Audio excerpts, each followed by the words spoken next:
Hi guys, this is Muted Finn out of Copenhagen from X Academy. I'm going to present the key new features in 2022 Dynamics 365 Supply Chain Management Release Wave 1. Now my good colleague Andreas is going to be here, probably been caught up a little bit on projects. I guess you know what it is. First of all, thank you very much for joining. This webinar is going to be recorded, so you can have a replay afterwards, should you find anything useful, and perhaps there were too many things in there, so you want to revisit it later on. In case you got any question, Alison on the chat and myself, and hopefully a little bit later on, Andreas as well, would like to answer if we can at all. Any questions about this content in here? We've got lots of things to go through. In the invitation, we stated a few things, and let's just have a look at this. Now, the key new features for 2022 in Release Wave 1, that's the main part of what we are going through. Of course, these are things which are not publicly available. These are scheduled, coming out within a couple of months, and anything which is not publicly available, not allowed to show. But we could talk a little bit about some of the things as well as some of the other things as well. So let me just get back to sharing my screen, and we'll then get through what we are going to do. So over here, I got my presentation coming up, I hope at least.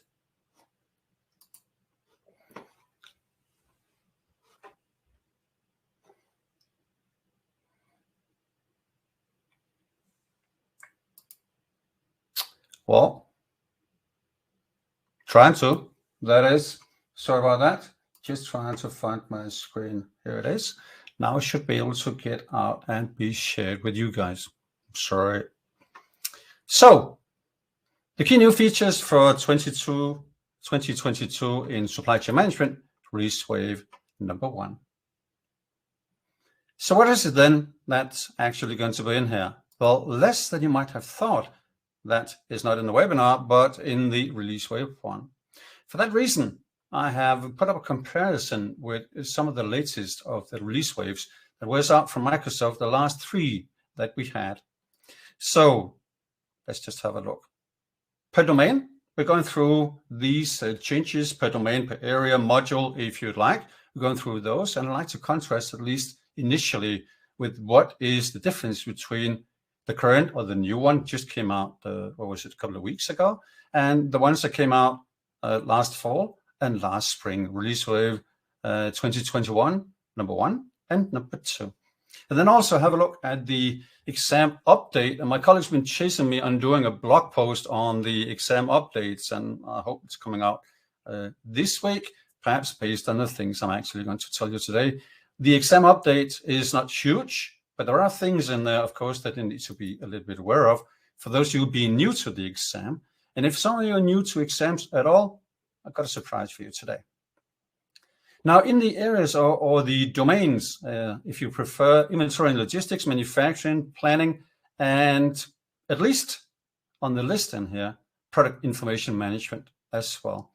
And then I got some of the things which are not just supply chain management, but which are sort of all over the place with updates to feature states. Now, update to feature states is not a big thing, but it is an important thing, and I'd like to point your attention to this.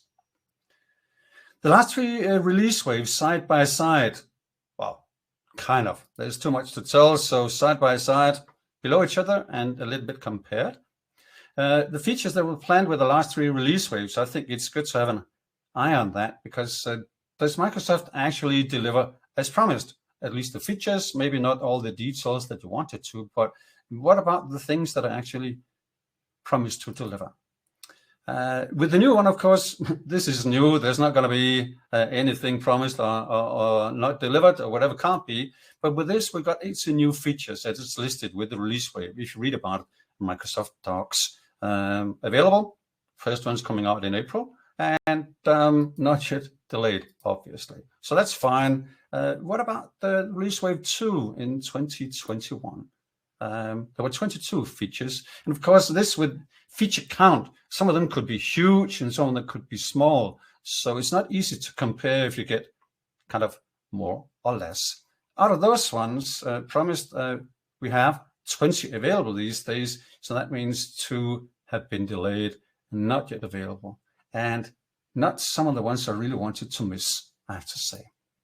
Now, from release wave 1, that was a huge one in 2021. Maybe some of you remember it. It had a list of really a lot of things, and I went through some of those ones last spring, I think it was. Now, out of those ones, we've got 39 being available in here, and that means there are 6 still missing out of those ones. Now, Microsoft has been very ambitious with some of the things that they have promised, and that could be some of the ones which were delayed. Let's have a look at that. So what is it then that we've been promised for the coming release wave in 2022?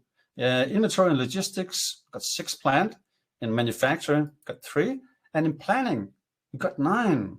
Not huge ones. We'll see that later on. But 9 it is. These are the 18 ones we've got, because there's nothing in product information management.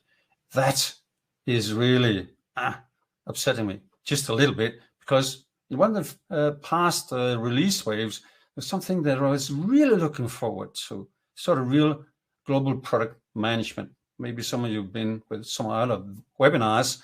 I was really looking forward to that one, and I still am. And it doesn't have a date right now. If not nagging about that, let's just have a look at what it was actually in the 21s. There were some of the things which were about the distributed hybrid topology, the scale units and other things too. And then in some of the other places, product information management. This is the place where there is a thing missing, the one I mentioned to you, real product management across multiple legal entities at the same time. Not coming yet. And when? I don't know. Right, so going back to the really old one, to the, well, a year old, but a lot of things has happened since then. Going back to that one, most of the things in there we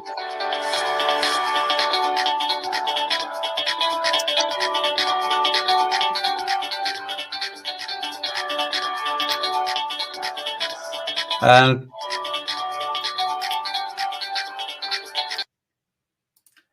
now I can hear my colleague Andreas has joined us from that. So let me just get back to this screen in here.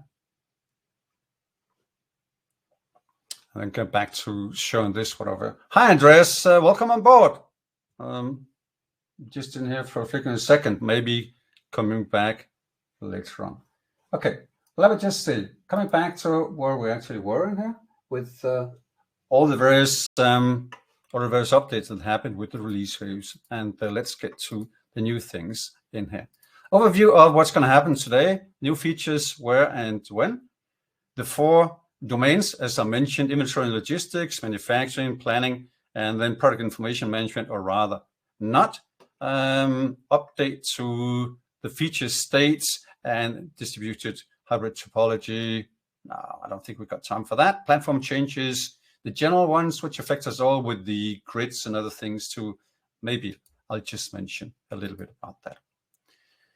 From an overview point of Microsoft, when you have a look at the release wave 1 for 2022, I like to highlight some of the text in there where I think it's important to focus. There's so much text, there's so many features in here, so it's a little bit hard to sort out what to focus on. So I've selected some features in here along with Andreas, who might pop in again, and then we could see which ones that would be. To build the solution stronger, to make it stronger for our organizations, Microsoft is still adding on to functionality with the edge scale units, well, cloud and edge scale units, the local things that could go offline and then still providing the service for our users as well. Also with the planning optimization add-in, and that's when I'm going to have a discussion with Andreas about what he sees that on projects. Is it now that we're going to tell the new projects, please start using planning optimization, because now it could do, looks like pretty much the same thing, are going to do pretty much the same things as master planning, and then some. And I think especially Today, I like to have a look at the and then some, because master planning, a lot of it would know about, and then what is then being added in by the planning optimization. In prior versions, in prior releases, as we go, sort of planning optimization was trying to catch up with master planning, classic master planning, that is. But Microsoft is now doing a lot of add-ins, and the planning optimization add-in, just like a lot of the other add-ins we're going to talk about, is adding functionality easily, or there's some discussion about that, but we could come back to that later on.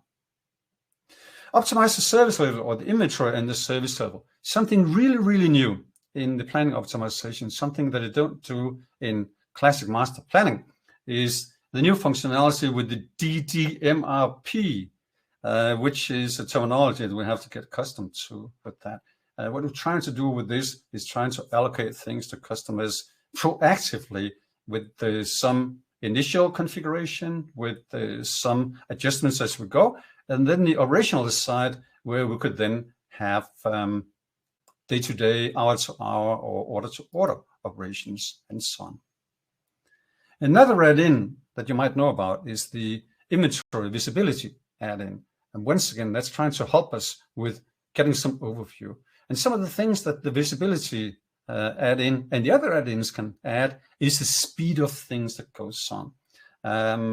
Master planning, classic master planning in Dynamics 365 is a lot better than it used to be from a speed point of view, but still it might not be the fastest thing. It might not be quite up to what like salespersons and other planners would like to do to get instant feedback about, are we able to do this? Are we able to meet the customer's requirements? What's available to promise right now instantly based on all the other guys sitting around and doing some sales? I would like to know. And that is where the inventory visibility add-in could help. Now, accounting sounds financial, and a lot of supply chain management people don't really care too much about financial stuff, I know. But when you're working with inventory, you might be in a multinational operation, multinational enterprise, and they have challenges with what we've been used to be able to provide from a reporting perspective. When we do balance sheets or whatever, our standard Dynamics 365 doesn't always help too much with providing information for what is required from an international perspective. And that's where the global inventory accounting add-in would like to help. Soon, that is. What can it do? We'll come back to that later on. This slide, this overview, that is the main overview of the 2022 Release Wave 1 for supply chain management.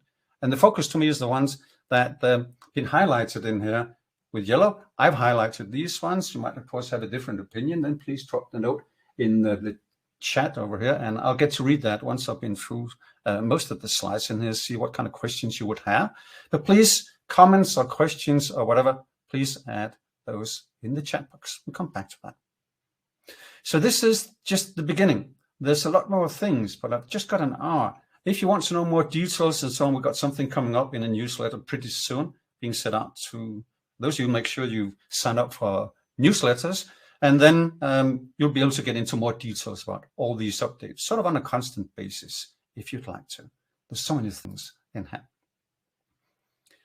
In the domain of inventory and logistics, I would like to show you which ones are new, and then I've chosen just a few things to get to. So the options or the new features in inventory and logistics, Microsoft had added the global inventory accounting. I think I just mentioned that, but that was from the overview of the whole supply chain management Release Wave 1 in 2022. Now, I like the phrase in this release wave include. It has been on a release wave before. Maybe some of you remember that from a webinar I did last year, that this is something that I really like to include. And now I think I'm going to say hi to Andreas. It seems like you're in now, Andreas. Good to see you. Can you hear me? The first question. Yes, I can hear you, Andreas. That's perfect. Fine. That's always good. I know. Busy on things and so on. Absolutely fine. I just got started, so you could rest your voice and then be ready for hopefully for some good points and discussions on this later on. Of course, speak up whatever you got something to say. But just to get your customers on, get you settled in here, I'll just continue. Is that okay?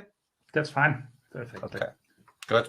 And continuing with this global inventory accounting that was part of a past release, but now has been, I think, slated for April this year. And I'm really looking forward to that. Now, the Unified Pricing Service, one of the consultants really following his blog, a Norwegian guy called Kurt Atlevik, does a lot of clever things about this. And this was one of the things immediately when things came out about the new release wave that he mentioned. And I really think this is exciting, or I thought it was exciting, because I'll come back to that in just a minute. The Inventory Visibility Service, as mentioned, you get kind of real-time updates, much more real-time than you're used to from good old Dynamics 365. That's another option, another possibility due to all these extra services that microservices that Microsoft is now adding. And more things then about the warehouse mentioned already, about running on scale units when you've got the distributed hybrid topology that you distribute across the world. Saw some of that last year. It was really part of the last release waves, 21, 1 or 2, I can't remember, but part of those. So in this new one, we got this availability to promise for the inventory visibility add-in. Again, a lot of this that happens in this release wave is about the inventory visibility add-in when we're talking about the inventory and logistics. So we're not going to do much detail about that. And maybe when we get back to the landed cost, that's one of the things I like to discuss with you, Andreas, when we get to it, what kind of benefit we could see with the landed cost, because you know me, I'm kind of financial, and everything about landed cost and improvements on that is really something that I would like to know more about. So that's why, perhaps because I'm a lot of things about financial, I'm very much into the last two ones we see right now. But before getting too excited about that, I'd like to get back to the slide I showed you before about this unified pricing service that Kurt Atlevik and other guys have been babbling about. And I really thought that was great, because the things about pricing in Dynamics 365, pricing rules and integration with third-party systems, and get price over. We got trade agreements, we got rebates, we got discounts and other things too in Dynamics 365. But to have real complex pricing rules, it takes the third-party system. And it really sounded great that the Unified Pricing Service is going to be part of the release wave 2022-1 for supply chain management. But I can't find a mention of it anywhere. I don't know if they included it and then they took it away again. Andreas, do you know anything about that? If they have removed this from a release wave, I don't know if you managed to see it because it was in there only for a short time. I'm not sure about this. I'm sorry, but no, I'm not either, and maybe Microsoft is not either, because it's not mentioned in there right now. Maybe they moved it around. Maybe it's just taken out. It was, as far as I remember, it was scheduled to be around September, October, and that is as far away as you get with the release wave. So maybe they thought maybe get the other things done first. Okay. So a few of the details in here, and it's not going to be much talk. We've got so much more things to do. And Andreas, please kick in if you got anything that you would like to add when we go through these ones in here. The available to promise functionality in here. And some of the highlights that Microsoft did was that it gives you a much better overview, and you can act kind of immediately on that. And you don't have to do calculations, you don't have to do local calculations on the sales order and update that with the risk of some colleagues doing that as well. It's just supposedly, this is on release wave for things coming out, right? Supposedly, this is going to give you your answers straight away. Imagery allocation. Now, this I really think is great. And I don't know, Andreas, if you have had a look on any of these ones, but what I really think about this imagery allocation is that this is where you get some things that you cannot do in classic Dynamics 365. That is that you could pre-allocate stock for key channels and accounts. To me, this is kind of like when I do some budgeting or whatever in finance, and I like to put aside something for special purposes. So the normal budget consumption is only done up to a certain degree, threshold, as we call it in budgeting. And this, to me, sounds like the same thing. There's not very much detail about it, but to me, the pre-allocate inventory is I set aside a few things. So I know my customers or my key customers, key accounts, key channels, they could be supplied first, like my own stores, they get fulfilled out of my wholesales, and then, sorry, other customers, unfortunately, nothing left. I really think this sounds great. What do you think, Andreas? You got any points of view on this one?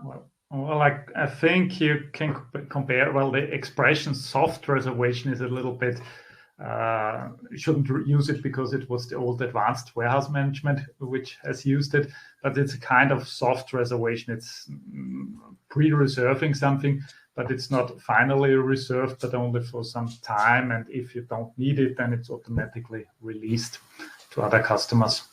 Yeah, I think that's that could be a good thing. I know soft reservation, hard reservation, marking, some of the expressions that we sort of throw around with the things in there.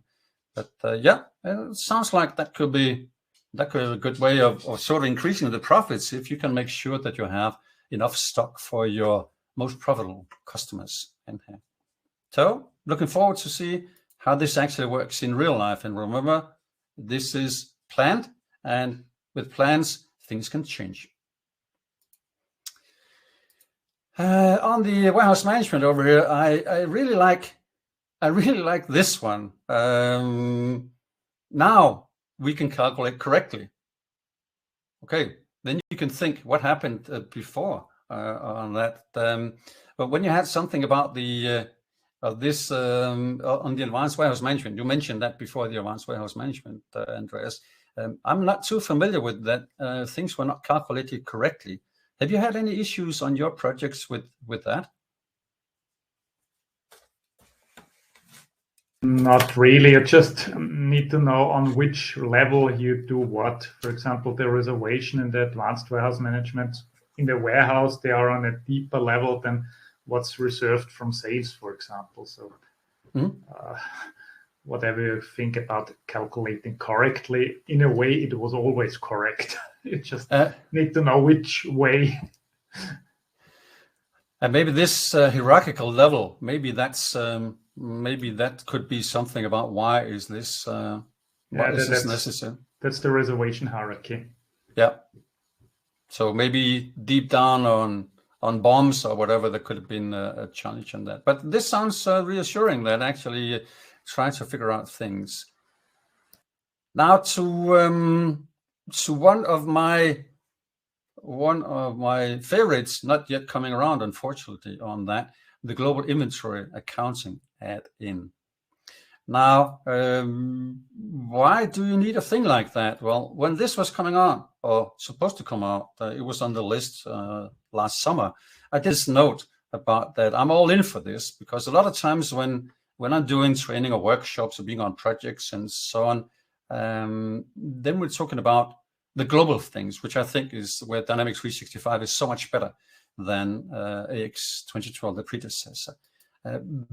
But for having multiple ledgers and multiple costing ledgers, it was or still is not possible since the global inventory accounting add-in is not yet available. And the reason for this being kind of required by organizations and possible in some of our competitive systems is that a lot of accounting standards, IFRS or US GAAP or whatever it will be, they've got different rules and regulations, like they do not allow you to use standard cost or whatever kind of things it will be. So you need to be able to calculate one way. If you kind of insist inside, as you do in a lot of global companies, you calculate using standard cost. And then if you're not allowed to report that in a country that says you have to report according to the IFRS standards, then you're kind of in trouble.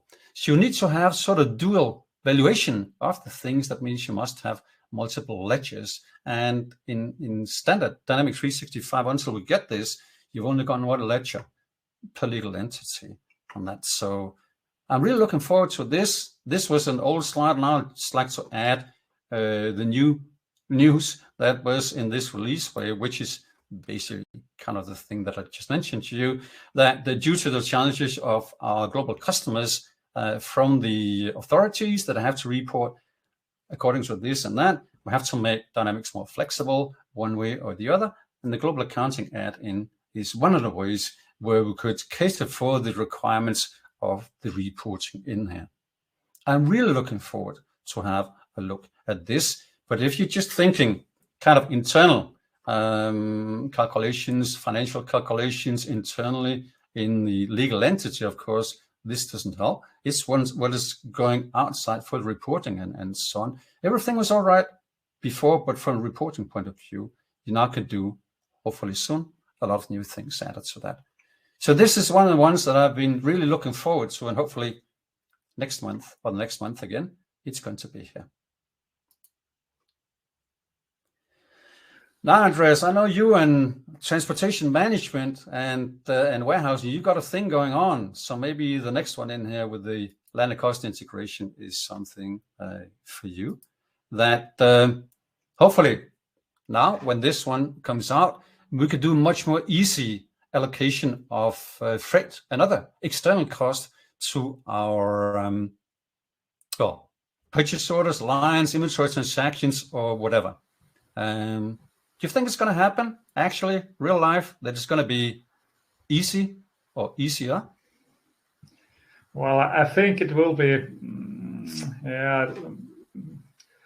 you must have accurate data. And if you receive the vendor invoices on the one hand, and then you get invoices from the carriers, well, for incoming transportation, that's usually not that common, because that's usually, well, often the vendor pays the freight. Sometimes you pay it. It's a matter of the contract, of course. But if you do, then the allocation of the cost, which come maybe as a monthly bill from your carrier, and then to distribute this across all the purchase receipts, which you have got. If you want to do it manually, then that's hardly possible, or not possible at all. So usually you just add some percentage as an average if you're allowed to, and now you will be able to do it exactly if you use the transportation. Have you got any ideas or guesses how this is going to be done?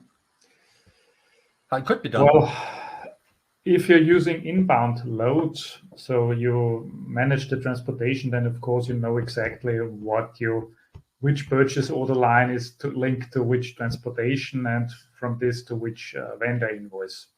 If it's implemented that way, then you've got this clear path. Well, of course, you must follow the path to have some benefit of it, and but if it does, it should have a big improvement there. So it could be possible if the freight vendor, and there's a lot of big ones, and thus they probably got a good IT system. Some of them using Dynamics, by the way. So they should be able to feed the data, so they can actually tell this container was shipped from Hong Kong to Hamburg or whatever it will be. So you'll be able to directly or automatically do the matching of that. This is something you can do if everything is working, but on principle you can do already now, because if you want to match the carrier invoice against the actual freight, then you've got to do this now already. And with this, but not automatically, I think. Can you? There is some workflow for this, so part of it you can do automatically. Okay. Yeah. As long as we can avoid that the miscellaneous charges correction or whatever we used to do with that could be nice. Yeah. Okay, so fingers crossed that we'll see something helping. Probably not 100%, but like other things, perhaps doing the major part of things, and then we will need to still do some manual things as well. Now for manufacturing, that is one of your home turfs. You got many home turfs, Andreas, but the manufacturing is one of them. Unfortunately, not so many new things coming around in here with that. But I got a couple of things I would like to discuss with you in here on the manufacturing. Once again, this is about adding extra things when you got skill units and other things too. And even though I don't really think there's too much kind of new, I noticed a couple of things which, if you are a company using Dynamics 365 and using manufacturing, you should be aware of things being forced upon you, not soon. And that's one of the things I'd like to discuss with you, that I could see some long-time planning from Microsoft's side. And if they do this long-time planning, that would not only mean that this has some impact at our customers. Of course, interrupting the manufacturing process wouldn't be a good thing. So let me just say the features in here with that. The 2 out of 3, there's only 3 in here. 2 out of 3 is about the new production floor execution interface, which not too many have started using because there's still some of the things that's coming in by now. But that's where I can see that Microsoft says, be aware, heads up, within a year and a half, this is going to be mandatory. And when they tell this early, I'm not worried, but I'm attentive, kind of be careful with the things and test the projects. So Andreas, I'd like to, when I just put a couple of these things up here with that, it's not the functionality itself as such, which of course is nice that you could then register directly in the production flow execution interface. It looks good, then I'm all in for all of that. But what I really think is interesting is the important dates in here with Microsoft. So I haven't worked too much with this interface at all, but I can see Microsoft is now pushing the things towards us, that some of the things are becoming mandatory a year and a half from now. Why would Microsoft do a thing like that, Andreas? Why do they give a heads up like this for a year and a half for kind of a simple thing like an interface? Well, I think it's more than just an interface. It's a technological change. In the past, the production floor execution, manufacturing execution system was basically Dynamics 365 or AX forms. Now it's a completely separate app. And of course, this requires additional function, or it requires a different approach in some areas.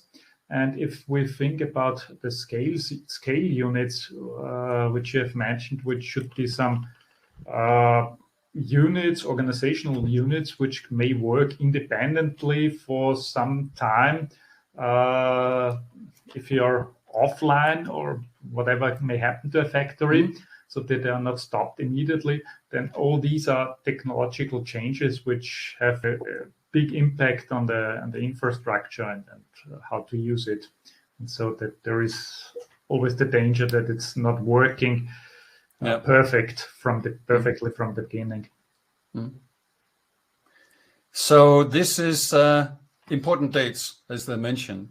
I can hear that on you too as well. And you've been out there with production systems not working at all or whatever.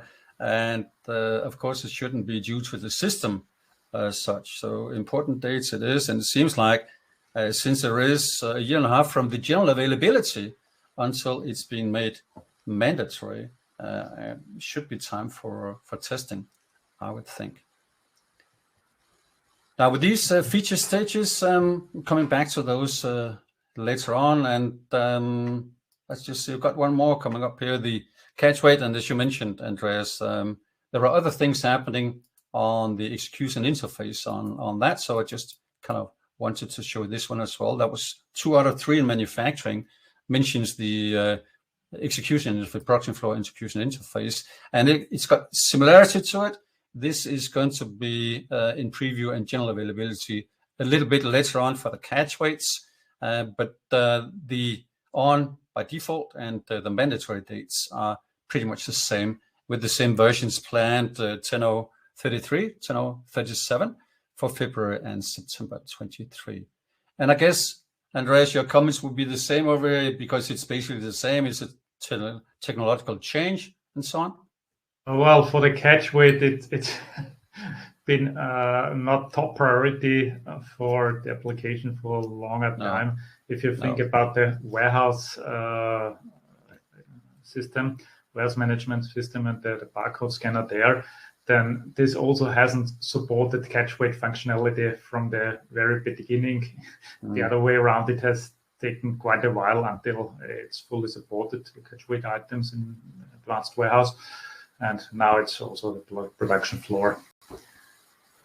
Now, if we're now thinking that it's just the two of us talking, nobody else is listening, then what's the reason for that? That catch weight has kind of low priority because it shouldn't be harder to implement than the other things. Is it because not too many customers are using it, or what would the reason be?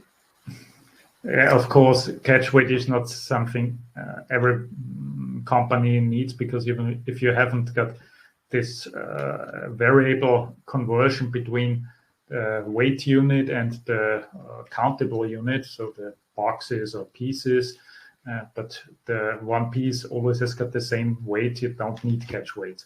So it's only in food industry and some other industries where you need the catch weight functionality. So that's only a small industry, well, not really small, but if you take all companies 100%, then food industry is only part of it. Okay, good. Well, thanks. Let's just move a little bit on to planning, and just keep an eye on my clock over here, because planning has a lot of things to it. And kind of put all of these together. And of course, Andreas, if you want to discuss some of these in detail, we could have a look at each of those ones. But in order sort of to be on time, I've put several of these ones together and then thinking about the planning optimization instead. The planning optimization has been mentioned a lot of times from Microsoft, and with just about all the recent release waves, there's been new functionality added. And now it looks like, and Andreas, when we get to the details, please let me know if you think differently. But to me, it looks like that planning optimization is catching up with classic master planning, and B, that actually we have things being added that we cannot do in classic master planning, not with the speed, not with the overview, and some of the other tools which are being added.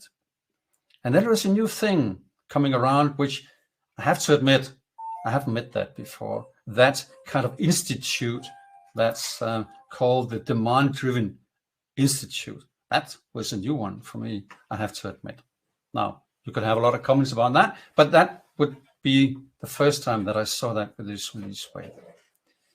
This is the only feature that I really highlighted a lot in it, but of course, we'll have a look at all the various ones, and you will then see that, 9 different new features in planning, and 8 of these ones are about planning optimization. I highlighted just one. Right now, there are more coming in just a sec. I highlighted one. There's no planning optimization in the name, but despite that, it is a planning optimization thing. The only thing which is not planning optimization driven directly is the make-to-order supply automation. The rest in here is all about planning optimization. So instead of going through all these details, which not many of these ones are huge, and not many of these ones are new if you've been working with classic master planning. Instead, I like to focus just a little bit on that direct-driven material requirements planning. I have to practice on that because that one is completely new to me. It really sounds interesting.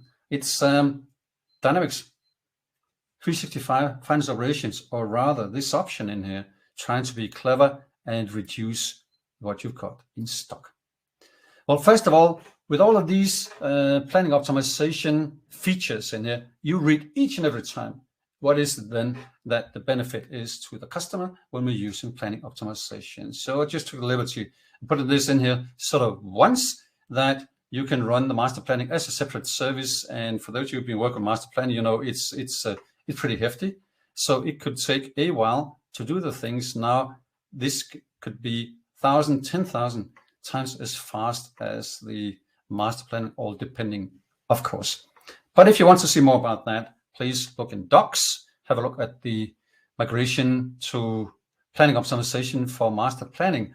Or perhaps, Andreas, would you rather think that the thing is sort of spot on for new projects, that now is a good time for new projects to get started with all the things being in place, and then perhaps just wait a little bit for existing organization using classic master planning and not perhaps do the migration yet? Well, it's the same thing as always when you have a big change within the system. If you implement a new project, so if you start using Dynamics 365, then everything is new to you and you get to find your way with all the functionality. And then I would immediately start with planning optimization, because as we can see also from these slides, on the long run, it probably will be the only way Microsoft supports planning. Not sure about this, but to me it looks this way, that the old master planning module will be discontinued the way one day or the other. Well, still they cannot discontinue it because it's the only way to run master planning in if you have an on-premise installation. But anyway, if you're in a new project, I would guess planning optimization is the better option, the more secure for the future. If you're already using Dynamics 365, then, well, you've got to go through all the testing procedure and make sure comparing the old master planning with the results of planning optimization to make sure you have no surprises which you do not want. No, certainly not. No, yeah, I agree with you. I think that's the way of moving forwards on that. And then the trouble with existing customers who would like to use it, investing the extra time that it takes to control the results of the current master planning and the planning optimization could be sort of an idea killer, that they can't find the resources to do that. But for new projects, I think I would go with the planning optimization. I still want to see the new ones on this release wave, I would say, but it seems like they are just small additions to some of the things that were missing, and then some big ones coming out as well. So I just wanted to have one of these new features in the planning highlighted in here, and that was this, which was new to me, I have to admit, the demand-driven material requirements planning. I like the idea once I started reading about it. So there's some principles. There's an institute. Have a look at the website. They really got a logo with which has colors, which basically talks about the requirements plan in the logo, actually. So they are 100% dedicated to the thing. But what is it then that it will add to Dynamics 365? It'll add the functionality so you could have less in stock and still be able to meet the customer's requirements, and you don't need to do any external solutions for the calculations, whatever. That's the idea. Looking forward to try it out. Sounds promising, but a lot of things they do. But the basic idea is to try to plan, calculate, learn. I'm not going to mention machine learning or anything like that, but doing a lot of things about the learning, how this is going to happen in here. So the solution is part configuration, setup, and then part operational. And of course, the configuration setup needs to be adjusted like master planning does in itself as well. So try to sort out how you're going to do, and with the configuration in here. This is a bit from the feature overview in the release wave, and I've added a couple of boxes in there sort of to group what is the configuration. The first 3 boxes in here with the inventory positioning and the buffer profiles and levels, and then you do the adjustments, dynamic, you or the system trying to learn what happened, what was going okay or what not. And that, of course, is some of the benefits about some of the tools that we have, that they could do the things for us. Now, of course, we will need to do things as well. So we could have a look at, on the day-to-day operation, how it actually works, and say, well, the system didn't know any better, but I know I am the experience planner or whatever it is, as always.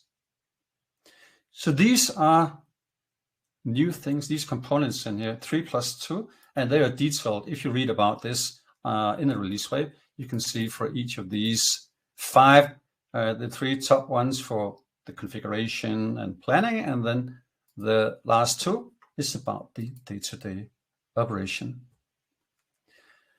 Now, Andreas, with all your experience in the field in here, have you met this this terminology before in the field or in theory, university or whatever?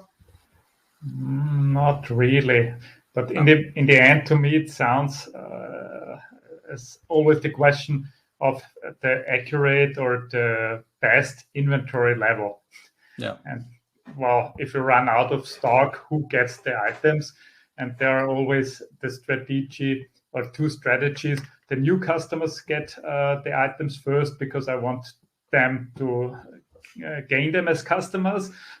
But then there are probably the existing customers, and in the end, everybody wants to make everybody happy, every customer. And that's all trying to do the best in this. And that's always a question of strategy behind.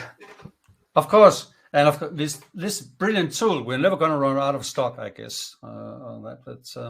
But in a way, you only need a reservation if you run out of stock. Yeah, that's it, I guess. All right, just moving on, product information management, and I think you got it, that there's nothing. That's too bad, really. It does worry me a bit, because in release wave 2 in 2021, there's one thing that I've been looking forward to for, I think, 10 years, ever since AX 2012 came out with that product information management module that it had with the global and the release products and all that jazz. Not going to nag very much about it right now, but we're supposed to have the shared product information across legal entity, at least in preview in January 22. And that is still, given that it's in preview in January 22, but there's no date for general availability. I don't know if this is the reason why there's not too many ambitious new things going on in release wave for 2022. I'm sure that this is a huge undertaking from Microsoft. I don't know how they're going to build it. I know that some of the ISVs have built something similar, did for AX 2012 already, and they've done it for Dynamics 365 as well. I'm really looking forward to Microsoft having done that. But what do you say, Andreas? You think they're going to make it with the current architecture of the system, that we could have a thing like this, a truly global product definition? Well, or they want to make ISV solution providers also happy and sell their solutions. Yeah, that could be. That could be it. Well, good point. Actually, it's hard to guess how they will do it. Yeah. I have no information on it. No, neither do I, and that worries me too, because normally you hear some rumors, whatever, off the record, of course, but not much about this. So, well, still looking forward to that, but that's the single thing that I wanted most over the last 10 years with AX 2012 and then Dynamics 365. So I worry again about that, but that doesn't really help much. So just leave that for sort of just stressing the business value. This was from the old days last year when this was mentioned. Just wanted to put a quick recap in here. What would the idea be? Instead of having this with the global product definition, then we had to do 10,000 various things in each legal entity, despite the fact that they're kind of the same. This would enable you to have just one product record and then share it. Not the way that we do it today, where we've got sort of 10 fields or whatever on the global product definition. Then we have to do the remaining 9,990 or whatever it will be locally. No, truly global one. And how are they going to do that? I don't know. It must be really, really tricky. And that's why I'm looking forward to see what it is. Well, I'm waiting for rumors as well on that. And if and when it's going to be created. And then in the meantime, I guess, Andreas, you're right, the ISVs are going to be happy. Power automation is going to be adding more, and hopefully you keep an eye on power automation. That's one of my favorite mentioning when I'm part of training new project groups or whatever connection it would be. Keep an eye on the new power automation, because there's so many things with power automation, with business events and so on now going on, where you can start using power automation instead of classic Dynamics 365 workflows. That's one of my favorite kind of dead horses by now. But anyway, I really think that is so great. So I just included one of my old slides from the last release wave over here. Now there's more coming in with purchase requisitions and a few other places coming in. This was for quality orders. And quality orders, we're going to talk a little bit about that when we get to the exam overview in just a couple of minutes. But don't please forget, if you're on a project existing, especially on the new ones, to consider the power automation on that, because the whole power platform is so much these days with Dynamics 365 and getting more. And also with the power automation, we have a lot of things that we can do, which you can't do in classic Dynamics 365 workflows. So please don't forget that. Also for the new things happening with this release wave. Now, I'm not going to do much about the feature states. Just to mention the feature states for those not familiar with the feature management. This is in feature management. When you have the new features, by and large, all the new features are coming in that way. Even the ones which were kind of like in the old days, they were added through the license configuration keys, and then you have to take the system off to maintenance mode, like with the revenue recognition and so on. Most things are now coming through the feature management. So this is a place where you change the status or the state, whatever you like to, from, oh, it's in here, I want to use it later or whatever. But you need to be aware of, you're not always in control.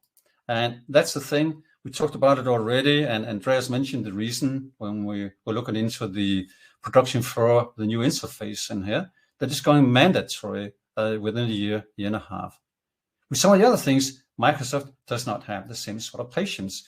So you need to be aware of, there are some of the things, inventory, logistics, manufacturing, planning are the four usual areas in here, or domains. And some of the things are optional, some of the things are becoming mandatory, and some of the things are mandatory out of the box. And the reason for that is that some of the things Microsoft really thinks you want to have, or you must have, due to other things in here. So do note, depending on the various domains you're in, that some of the things will be turned on by default, but can manually be disabled. That's true for like saved use and so many other things, which I know user interface, but so productive for the users. And it's now on by default. It was with, I think it was 10.021 last year. It changed along with a lot of things like enhanced grid and other things too. So many other things that could be that Microsoft says, this is how it's going to be, and it cannot be disabled. So you kind of had it, hopefully not some of the hard ones in here. And then also some of the ones which are going to be later on, going to be mandatory with release wave 1 in 2022. And then you saw some of the other ones coming around in 23 with the production interface. So do be aware of these things and then make sure that you test for those on your projects, of course, as well. New platform features, no, not going to do that. Going to have a look at the exam update. And for the exam updates, I'm just going to do a quick heads up. I've got a blog post coming around. I've got a fairly substantial mind map, and a lot of people, they can't stand mind maps and get confused by that. They want to have presentations. So just a couple of words about the exam update, and then a blog post coming out later on this week. This is from the exam update of the MB330 supply chain management that came out in December 2021. Yeah, should have done the blog post a long time ago, but you know, been busy. The area of implementation of the product information management is now up from 25 to 30% to 35 to 40. That's 10%. That's quite substantial. And some of the new things, just having a look at my mind map, not going to put it on this screen so I don't confuse you too much. You need to be able to explain the difference between bill of materials and formulas. And well, Not all of us use formulas, but you have to, or you might have to when you get to the exam.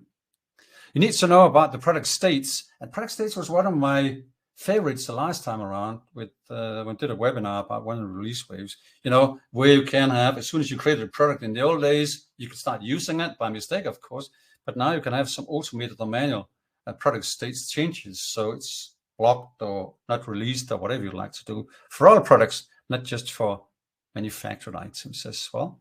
You need to be able to configure unit sequence groups as well.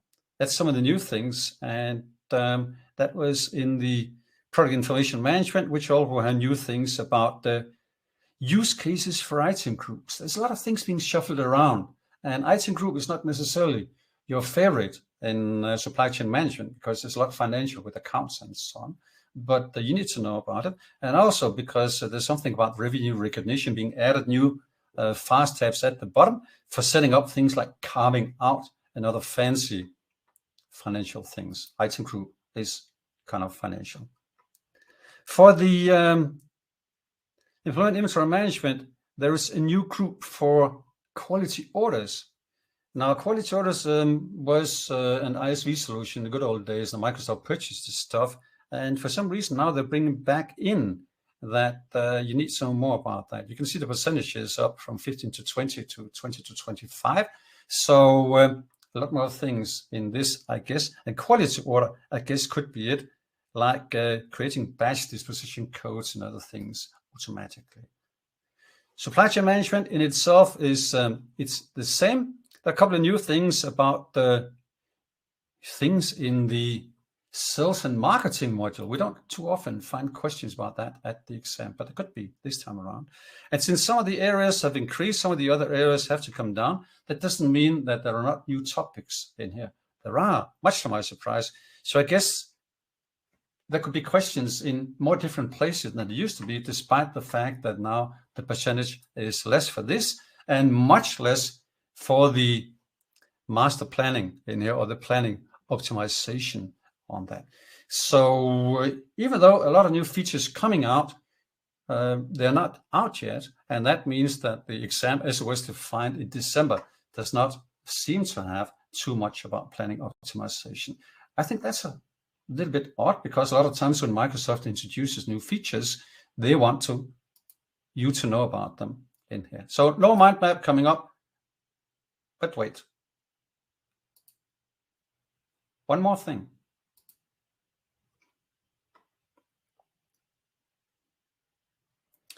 Talking about the exam, Microsoft has introduced a Microsoft exam sandbox.